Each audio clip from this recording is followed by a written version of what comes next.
Today, we're going to talk about making it easy for your customers to buy.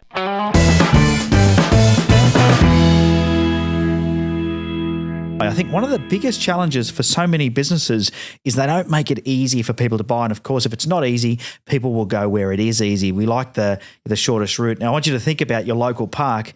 If you go to your local park, they put these beautiful winding footpaths through the park, and you'll always see a path that's worn out across the grass in the middle. And the reason for that is that people like to take the quickest possible route and the easiest possible route to getting to where they want to go. And the same is true when they're buying things. People, when they make their buying decision, will typically pay more even if it's easier. And so part of your service offering can be to make it easier. And I'll give you a couple of examples of this just so you can relate to what I'm talking about. For example, you may pay more for a big screen television from one retailer over another retailer because they have a 48 months interest free, or they're taking the particular type of payment method that you want to use. For example, you might be, wanting to use your Amex Platinum card because of the frequent flyer points you get, or something like that. And because one retailer will accept it and another won't, you'll go to the one that does and even pay a little bit more. I know I've done it myself. Not for the points so much, but I like the fact that I can use that card and I get an extra warranty. I'll even pay a little bit of a surcharge. And we're going to talk about that as well in a second, because I don't really agree with charging a credit card surcharge. But each to their own. You've got to decide what's right for your business. But let's have a look at the different payment methods that are available out there. But really what I want to encourage you to do is think about how many different payment options do you have, or methods or strategies, and how easy are you making it for your customers to buy? Do they have to jump through a million hoops to buy from you, or is it really simple and straightforward?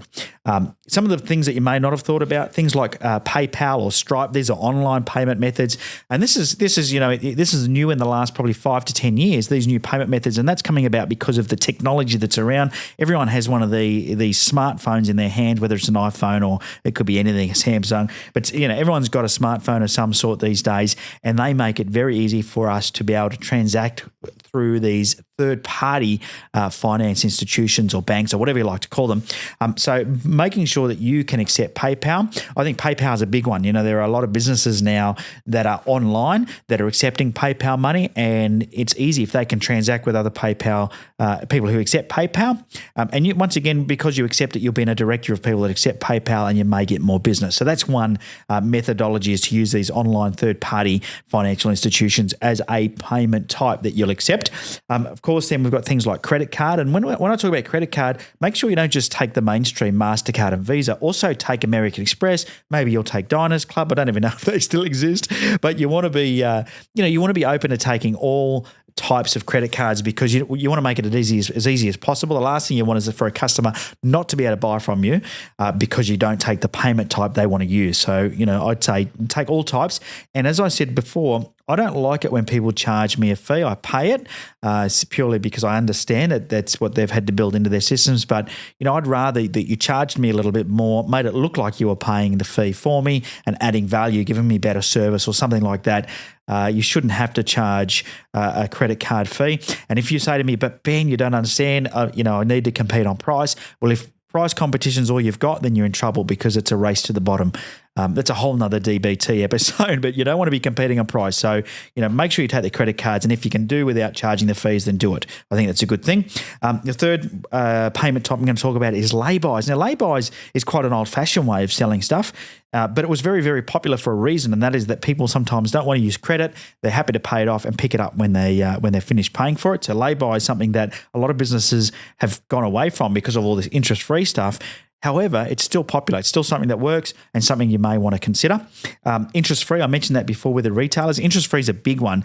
There are people out there buying stuff that they can't afford, or they didn't think they could afford, and it's made it so they can cash flow it by using interest-free terms. And it's very popular. You've probably seen these in some of the major retailers. But these are things you can do in any business. So you can use interest-free payment terms in any business you like, as long as you cover yourself somehow. And whether maybe you insure the debt, I don't know. These retailers use a third-party, once again, financial institution that finances it. They pay the retailer upfront for their goods, and then you have to pay the third-party financial company back. But it's a great method for getting people that you may not have got otherwise. And then you can do things like run incentives like, 48 months interest free or 60 months interest free, which I know a lot of these retailers do, and it gets them huge amounts of sales. So the sales go up for that period of time. Of course, cash is another one. You want to accept cash. I know that sounds like a no-brainer, but I've seen businesses now that won't accept cash. On the terms of cash, that could mean FPOS as well, so using a savings account. And I just want to put this out there. I didn't mention this credit cards, but I should have. A lot of people won't take your card unless it's a minimum amount purchased. I think that's dumb. There's no additional cost for you to take it. There's no inconvenience for you taking a smaller amount. Just take whatever anybody wants to pay on their card. Take it. It's money. Make it easy. Another method you could use is gift cards, and I think gift cards is another good strategy in a business as a payment method where people can buy gift cards and then come back in and redeem those gift cards. That way, you're going to get additional business that you may not have got otherwise. So don't be afraid to think about selling gift cards to your existing database. If someone makes a purchase, maybe offer them some gift cards at a different rate or with an added value bonus. That way, they've got a gift card for their next purchase. I think that's a great payment method to take. And then the last note here, I've already sort of hammered home, which is the no fees thing. So really to summarize that, things like PayPal, credit card, Layby, interest-free cash, gift cards, and charge no fees. My final tip, and of course, it wouldn't be an episode about taking different types of payment methods if I didn't mention my podcast sponsor again, and that is Barter. Barter is a trade exchange program, and it does open up the world or your world to accepting new customers that you wouldn't have got otherwise. So I'll just give them another quick plug because I'm really grateful that they're supporting the podcast, and it's another payment method that you could be taking. All right, I'm going to finish off my episode as I always do with a quote. Today's quote is by a fellow called Robert Frost, and Robert Frost says, "The only way around is through." So true in business, isn't it? The only way around is through. Thanks so much for joining me. If you are enjoying the podcast, head to dbtpodcast.com. Make sure you join the DBT tribe. Until tomorrow, have a profitable day.